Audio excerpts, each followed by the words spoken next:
로마서 10장 8절에서 15절까지 우리 한 목소리로 함께 봉독하겠습니다.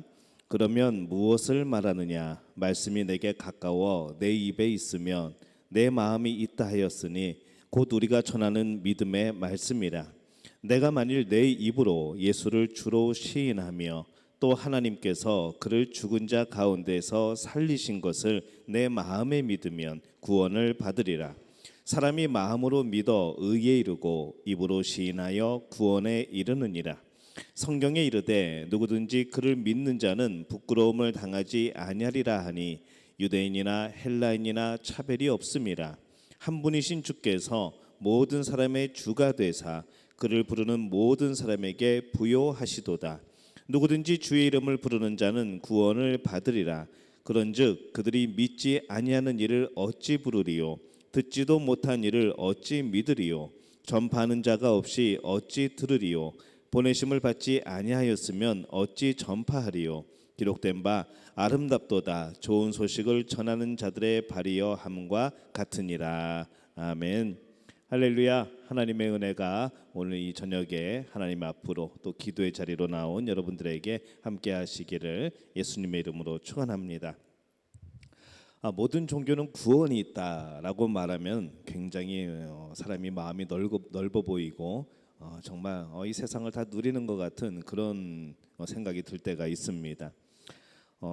근데 마치 이 말이 무슨 말과 같는가 하면은 세상의 모든 종교가 구원이 있다고 말하는 것은 이렇게 말하는 것이죠. 세상의 모든 남자, 세상의 모든 여자가 다 내 것이다라고 말하는 것과 똑같은 겁니다. 여러분들이 그 사람들을 어떻게 바라볼까요? 아마 한심한 눈으로 바라보게 될 겁니다. 이것과 비슷한 거죠. 병 고치고 잘 살고 성공하는 것을 구원이라고 본다면은 이 어느 종교나 구원이 있을 수는 있습니다. 왜냐하면 모든 종교가 병 고치고 잘 되고 성공하는 것을 목표로 두는 것이죠. 그러나 이 죄의 문제를 해결하고 그 영혼이 복받는 것, 그 영혼이 구원을 얻고 생명을 얻는 것이 구원이라고 본다고 하면은 예수 그리스도를 믿는 것 외에는 이 구원의 방법은 전혀 없습니다.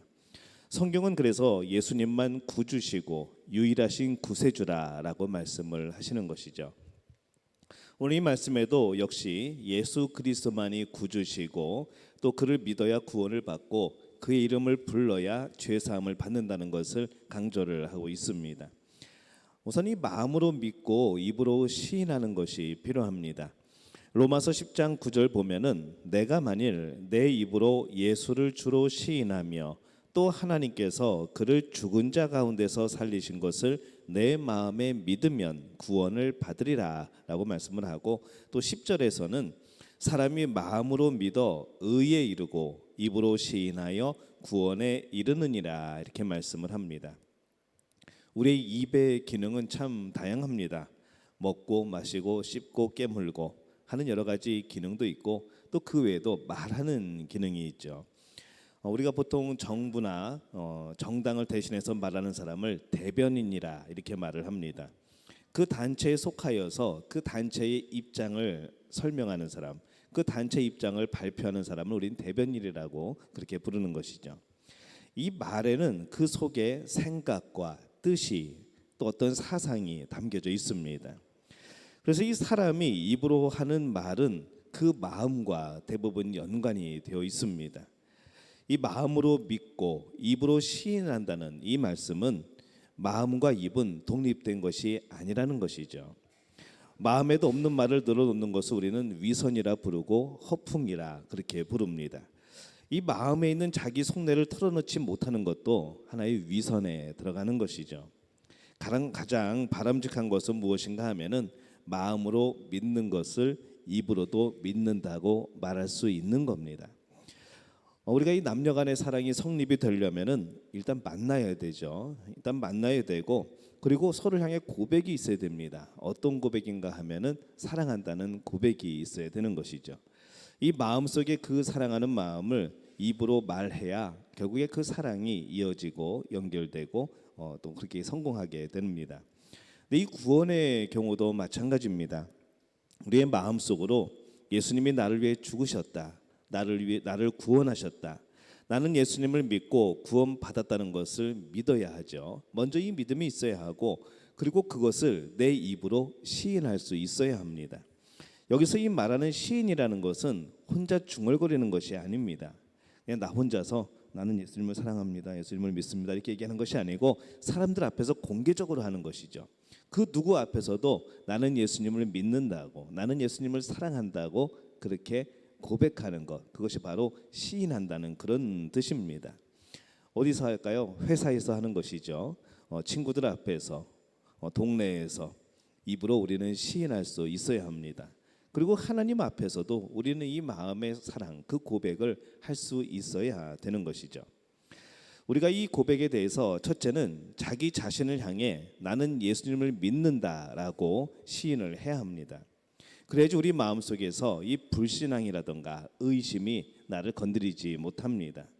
두 번째는 사람들 앞에서 우리가 시인해야 될 필요가 있죠. 사도행전 11장 말씀을 보면은 이 초대교회 지도자들이 안디옥에서 전도하면서 이 성경을 가르치고 있습니다. 그 모습을 지켜보고 있던 그 안디옥의 사람들이 그들을 가리켜서 뭐라고 부릅니까? 그리스도인이라 그렇게 부릅니다. 죽음을 무릅쓰고 자기 정체를 드러내놓고 이 복음을 전하고 가르치는 사람들을 가리켜 그들은 그리스도인이라 불렀던 것이죠. 그들이 행하는 일들은 그 사회에 큰 파장을 일으킵니다. 아, 저렇게 살 수 있구나. 천국을 경험한 사람들, 천국의 백성들, 예수 그리스도를 만난 사람들은 저렇게 살아가는구나라는 것을 사람들이 보는 것이죠. 한편으로는 질투도 있고 시기도 있고 또 영적인 싸움에서 그들을 억압하고 핍박하는 모습도 있지만은 그들의 마음속 한켠에서는 부러움이 있는 겁니다. 아, 저것이 천국을 살아가는 모습이구나라는 것이죠. 이 그리스도인들은 사람들 앞에서 예수님을 부끄러워하지 않았습니다. 예수 믿는 것이 부끄러워서 우리는 보통 식당에서도 기도 못하는 사람들도 있습니다. 이게 기도를 하는 건지 잠시 묵념을 하는 건지 아니면 고개를 끄덕거리면서 이렇게 잠시 조는 것처럼 그렇게 간단히 기도하시는 분들이 있는 것이죠. 그렇게 하지 않으셔도 되는데 참 그렇게 쑥스러워하시는 분들이 있습니다. 이 죽음을 무릅쓰고 자기 정체를 드러내놓고 이 복음을 전했던 예수님을 믿는다 시인하였던 그런 안디옥에 살던 그리스도인처럼 우리도 그렇게 살아야 되는데 우리가 참 그렇지 못하는 것이 많습니다. 이 핸드백은 들고 다니고 휴대폰은 들고 다니면서 어느덧 우리는 이 성경책 들고 다니는 것을 굉장히 힘들어하고 어려워합니다. 요즘 같은 그런 시대에 핸드폰이 잘 발달되고 성경 앱이라든가 참 그런 것이 좋아서 그냥 핸드폰에 넣어가지고 다니는 것, 우리가 그렇게 생각할 수도 있겠지만은 이 성경 찬송을 들고 다닌다는 것, 그것은 여전히 고루한 생각이 아니라 우리 믿음의 표현인 것이죠.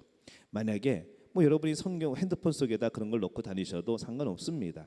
우리의 말씀이 중요한 것이죠. 하지만은 여러분들이 만약에 핸드폰이 아니라 성경과 찬송을 꺼내놓고 들고 다니는데 그것이 부끄러워진다면, 그것이 마음에서 부끄러움이 일어난다고 한다면, 그래서 그것을 숨기려고 한다면은 우리의 마음은 조금 틀어져 있는 것이라 저는 그렇게 말씀드릴 수가 있겠습니다. 예수님 앞에서 부끄러워하지 말아야 되는 것이죠. 해외여행은 소문내고 다니지만은 교회 간다는 말은 못하고 다니시는 분들도 아마 있을 겁니다. 주일 아침에 교회를 가려고 나왔는데 사람들이 물어봅니다. 어디 가냐고 물어봅니다. 그럼 사람들이 이렇게 얘기하죠. 그냥 요 앞에 간다고, 요 앞에 마트 간다고. 잘 차려입고 요 앞에 마트 가는 것이죠. 예수님을 믿니라고 물어보면은 그냥 그래라고 대답을 합니다. 교회 다닌다며 또 물어보면은 심심풀이로 들락거린다고 말을 하는 것이죠. 그냥 거기 가면 사람들 만날 수 있어서 가는 거야라고 말을 합니다. 시인하지도 못하고 부인도 못하고 그 마음속에서 얼마나 불편하고 큰 갈등이 있겠습니까? 우리는 이 사람들 앞에서 시인할 수 있어야 되는 것이죠. 이 마태복음 10장 32절에서 33절에 보면은 이렇게 말씀을 합니다. 누구든지 사람 앞에서 나를 시인하면 나도 하늘에 계신 내 아버지 앞에서 그를 시인할 것이요 누구든지 사람 앞에서 나를 부인하면 나도 하늘에 계신 내 아버지 앞에서 그를 부인하리라 라고 말씀을 합니다. 사람들 앞에서 예수님을 시인할 수 있어야 하는 것이죠. 우리가 이 주님 앞에서도 시인을 해야 합니다. 내 자신에 대해서, 그리고 외부인들에 대해서, 그리고 주님 앞에서도 우리는 이 믿음의 고백을 할 수 있어야 합니다. 이유는 내가 믿는 대상, 내 사랑의 대상이 바로 주님이기 때문에 그런 것이죠. 한 여인을 사랑하는 그런 남자가 있습니다. 만나는 친구마다 나는 그녀를 좋아한다고 말을 하는 것이죠. 그래서 그 주변에 있는 친구들은 이 친구가 그 여인을 사랑하는구나 라는 것을 다 알고 있습니다. 근데 결국 몇 년이 지나도록 정작 그 사랑하는 대상에게는 사랑한다고 말을 안 하는 것이죠. 결국 그렇게 짝사랑하다가 시간 지나고 결국엔 고백도 못 해보고 끝나는 그런 모습들입니다. 근데 우리가 예수님을 믿음에 있어서, 우리가 예수님을 사랑함에 있어서 이렇게 제대로 고백 한번 못 해보고 끝나는 경우들이 있다는 겁니다. 직접 사랑과 믿음을 고백해야 되는 것이죠. 옆에 사람에게 나 예수님 사랑한다고 전해줘 라고 말할 필요가 없는 겁니다. 여러분 남편에게, 여러분 자녀에게 사랑한다고 직접 말하면 되는 것이죠. 아이들에게 얘야 엄마한테 가서 내가 사랑한다고 전해줘 라고 말할 필요가 없는 겁니다. 그래서 나는 주님을 사랑한다고, 나는 예수님이 제일 좋다고, 나는 예수님 없이는 살 수 없다고 정말로 간지러운 이런 고백들이 사실 우리에게 있어야 되는 것이죠. 근데 여러분 이런 고백을 하신 지가 얼마나 되었는지요? 예수님을 향하여서 난 예수님 없으면 못 살겠어요 라고 고백하는 지가 언제적인지 여러분 기억이 나십니까? 아니면 오늘 아침에도 또 이 순간에도 그것을 고백하고 계십니까? 우리 시간 한번 고백해 볼까요? 잠시 잊고 살았던 예수님, 너무나 세상이 복잡해서, 너무나 내 삶이 바빠서, 너무나 여러 가지 위협 속에서 살고 있어서 예수님을 잊어버리고 살았던 우리의 삶에서 오늘 이 순간만큼은 다시 예수님을 떠올리는 그런 삶이 되었으면 좋겠습니다. 한번 따라서 고백해 볼까요? 저는 예수님이 제일 좋아요. 제가 고백하는 게 여러분이 따라하시라는 겁니다. 다시 한번 하겠습니다. 저는 예수님이 제일 좋아요. 그냥 무덤덤하게, 여러분이 모습이 보이진 않지만은 그냥 무덤덤하게 저는 예수님이 제일 좋아요 그러지 마시고 표정도 밝게 하시고 애교도 좀 떠시면서 저는 예수님이 제일 좋아요 라고 하시면 어떨까 싶어요. 한번 해보겠습니다. 시작. 저는 예수님이 제일 좋아요. 한 번 더 고백할게요. 나는 예수님 없이는 살 수 없어요. 시작. 난 예수님 없이는 살 수 없어요. 날마다 예수님께 이 고백을 하시기를 바랍니다. 아침에 일어나면 뭐라고 고백할까요? 예수님 사랑해요. 밥 먹기 전에 뭐라고 기도할까요? 하나님 맛있는 거 주셔서 감사해요. 예수님 고마워요. 사랑해요. 이 예수님을 사랑한다는 고백이 우리 삶에 계속 이어져야 되는 것이죠. 예수님은 그거 되게 좋아하십니다. 저는 누구한테 사랑한다는 말을 들으면 되게 쑥스러워합니다. 부끄러워하고 쑥스러워하고 얼굴 빨개지고 그러는데 예수님은 그거 좋아하시는 것이죠. 우리가 사랑한다고 표현할 그 순간만을 기다리고 계시는 겁니다. 근데 우리가 그 표현을 잘 못하는 것이죠. 예수님한테 사랑한다고 하는 것, 어쩌면은 내가 사랑하는 사람 앞에서 하는 고백보다도 더 쉬운 일인데 우리는 너무나 그 순간들을 잊어버리고 외면하고 그렇게 살아갑니다. 예수님을 기다리게 하지 마시고 예수님이 듣고 싶은 그 음성을 여러분 마음껏 들려드리는 우리 믿음의 가족들이 되어주시기를 예수님의 이름으로 축원합니다. 마태복음 26장 69절 이하의 말씀을 보면은 예수님이 체포되신 후에 재판을 받으러 이 빌라도 총독 관저의 뜰에 들어갑니다. 그런데 거기서 이 베드로가 예수님을 3번이나 부인하죠. 빌라도 총독이나 군인들 앞에서 부인한 것이 아니라 예수님을 세워놓고 부인한 겁니다. 참 이것이 안타까운 일이죠. 우리는 세상에 살아가면서 사람들에 대해서 예수님을 부인했다고 생각하는데 사실은 예수님은 우리와 늘 동행하고 계십니다. 늘 우리는 예수님 앞에 살아가는 것이죠. 그렇기 때문에 우리가 예수님을 부인하는 것은 예수님 앞에서 예수님을 부인하는 겁니다. 베드로와 우리가 전혀 다를 게 없는 것이죠. 베드로는 3번이나 부인합니다. 근데 우리는 과연 몇 번이나 예수님을 부인했을까요? 예수님 모르는 척, 예수님을 믿는다는 것이, 교회 다닌다는 것이 부끄러워서, 내가 신앙인이라는 것이 부끄러워서 예수님 모른 척한 적이 과연 몇 번이나 있을까요? 제가 볼 때는 베드로는 그래도 준수한 편이라고 저는 생각이 듭니다. 3번 정도면은 그래도 닭이 울어줘서 그만큼 3번에 그친 것이 아닌가라는 생각이 드는 것이고, 이 닭마저 안 울었다고 한다면은 아마 밤새도록 베드로는 예수님을 부인하지 않았을까라는 생각을 해보는 것이죠. 근데 문제는 우리는 더 많이 한다는 겁니다. 가슴에 손을 얹고 여러분 이웃들이 여러분 교회 다니는 거 알고 계신가요? 예수님 믿는 거 알고 계신가요? 여러분 사업하시는 분들은 여러분이 사장님이신 분들은 우리 사장님이 교회 다닌다는 것을 다 알고 계시나요? 직장 다니시는 분들은 여러분이 교회 다니시고 집사이고 안수집사이고 성도인 것을 알고 계시나요? 여러분 자랑하고 다니는 겁니다. 예수님을 믿는다는 것은 자랑하고 다니는 것이죠. 물론 그 자랑의 뒤에서 오는 것은 영적인 싸움이고 그것으로 인하여서 내 삶에 여러 가지 불편함들이 생겨나고 때로는 핍박이 올 수도 있고 여러 가지 나에게 불이익이 올 수도 있습니다. 쟤는 예수 믿는 사람이라고 말하면 다행인 것이죠. 쟤는 예수쟁이라고 말하는 그런 소식들이 들려올 수도 있는 겁니다. 그럼에도 불구하고 우리는 예수님 앞에서 예수님을 부인할 수 없는 것이죠.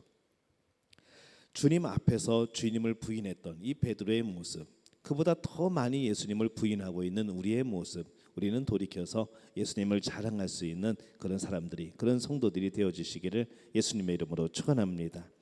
마음으로 믿고 입으로 시인한 후에 그 사람의 결과는 과연 어떻게 될까요? 먼저 구원을 받게 됩니다. 오늘 말씀 9절 10절 다시 보면은 내가 만일 내 입으로 예수를 주로 시인하며 또 하나님께서 그를 죽은 자 가운데서 살리신 것을 내 마음에 믿으면 구원을 받으리라.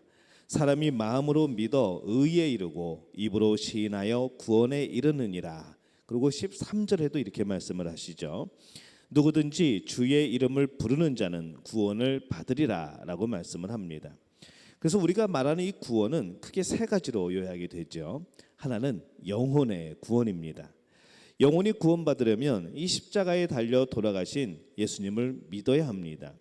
믿으면 구원받고 천국의 백성이 되는 것이죠. 우리가 이 말씀드린 대로 믿는 것은 마음으로 믿고 입으로 시인하는 겁니다. 마음으로만 믿으면 끝나는 것이 아닙니다. 입으로 시인해야 되는 것이죠. 죄의 값은 사망입니다. 그렇기 때문에 지은 죄는 반드시 심판을 받게 되어 있습니다. 그것이 그냥 사라지는 것이 아닙니다.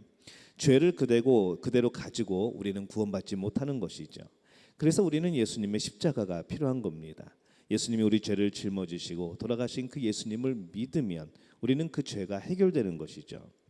두 번째, 우리의 육체의 구원입니다. 병들고 죽고 고통받는 이 육체 역시 예수님의 이름으로 구원을 받는 겁니다.